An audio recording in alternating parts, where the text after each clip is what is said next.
সব প্রস্তুতি শেষ করে ২০২৪-২৫ অর্থ বছরের বাজেট উত্থাপনের ক্ষণ গুনছেন অর্থ মন্ত্রণালয়ের সংশ্লিষ্ট কর্মকর্তারা। অর্থমন্ত্রী আবুল হাসান মাহমুদ আলী প্রথমবারের মতো সর্বোচ্চ এই বাজেট উত্থাপন করবেন। আগামী অর্থ বছরে ৭,৯০,০০০ কোটি টাকার কিছু বেশি ব্যয় বরাদ্দ রেখে বাজেট পরিকল্পনা করা হয়েছে।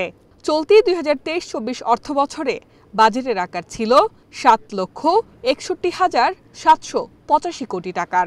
এর মধ্যে পরিচালনা সহ অন্যান্য ব্যয় ৪,৯৮,৭৮৫ কোটি টাকা এবং বার্ষিক উন্নয়ন কর্মসূচির ব্যয় ২,৬৩,০০০ কোটি টাকা।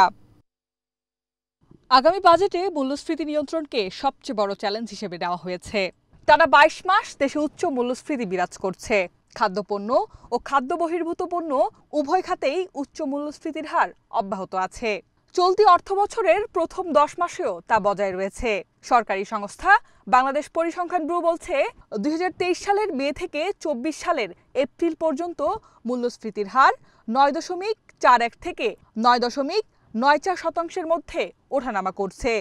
গত এপ্রিলে খাদ্য মূল্যস্ফীতি ছিল ১০.২২%, যা মার্চে ছিল ৯.৮৭%। এমন অবস্থায় মূল্যস্ফীতি ৬.৫% মধ্যে নামিয়ে আনা বেশ কঠিন। সরকারি রাজস্ব আয়ের পরিকল্পনা ৫.৫ লাখ কোটি টাকার কাছাকাছি ধরে ২০২৪-২৫ অর্থ বছরের বাজেট সাজানো হচ্ছে। এর সিংহভাগই ৪,৮০,০০০ কোটি টাকা জোগাড় করার লক্ষ্য ঠিক করে দেওয়া হতে পারে দেশের প্রধান রাজস্ব আহরণকারী সংস্থা এনবিআরকে। এমনটি হলে চলতি ২০২৩-২৪ অর্থ বছরের ঘোষিত বাজেটের চেয়ে মোট রাজস্ব আহরণের লক্ষ্যমাত্রা প্রায় ১.৫ লাখ কোটি টাকার বেশি। তবে সংশোধিত লক্ষ্যের চেয়ে প্রায় ৭০,০০০ কোটি টাকা বেশি। অবশ্য সংশোধিত লক্ষ্যের চেয়ে আদায় এখন পর্যন্ত ৮% কম। যদি শেষ পর্যন্ত আদায় না বাড়ে, তাহলে চলতি অর্থ বছরের তুলনায় ১ লক্ষ কোটি টাকার বেশি রাজস্ব আয় করতে হবে আগামী অর্থ বছরে। এছাড়া রাজস্ব আদায় বাড়াতে মোবাইল ফোন কলের উপর সম্পূরক শুল্ক বাড়ানো হবে। বর্তমানে গ্রাহকেরা ১০০ টাকা দিয়ে মোবাইল রিচার্জ করলে ভ্যাট ও সম্পূরক শুল্ক বাবদ কেটে নেওয়ার পর ৭৩ টাকার কথা বলতে পারেন। আবারও যদি সম্পূরক শুল্ক ৫% বাড়ানো হয়, তাহলে গ্রাহকেরা ১০০ টাকার মধ্যে ৬৯ টাকা ৩৫ পয়সার কথা বলতে পারবেন।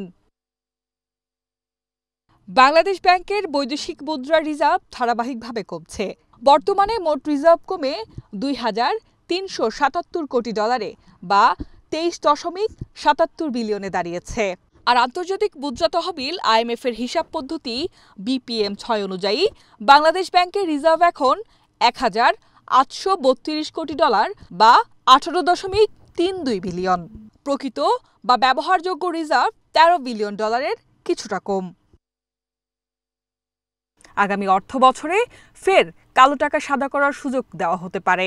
এক্ষেত্রে ১৫% কর দিয়ে বিনা প্রশ্নে কালো টাকা সাদা করার সুযোগ আসতে পারে। এই সুযোগ দেওয়া হতে পারে ১ বছরের জন্য।